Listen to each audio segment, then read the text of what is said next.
Icon star Allu Arjun reject చేసిన 2 భారీ సినిమాలు. అల్లు అర్జున్ ఇప్పుడు ఐకాన్ స్టార్ గా పాన్ ఇండియా ఇమేజ్ ను సంపాదించుకున్నాడు.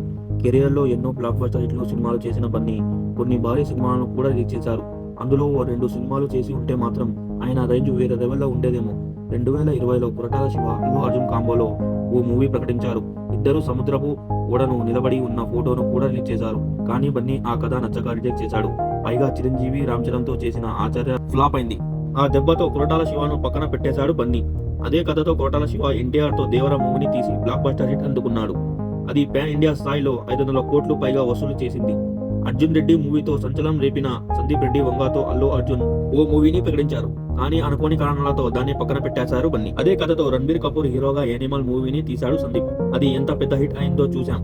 ఒకవేళ ఈ 2 సినిమాలు అల్లు అర్జున్ చేసి ఉంటే పుష్పతో ఎలాంటి ఇమేజ్ ఇచ్చిందో ఈ సినిమాలో కూడా అదే స్థాయి ఇమేజ్ ను వచ్చేదేమో. కానీ అనవసరంగా మిస్ చేసుకున్నాడు బన్నీ.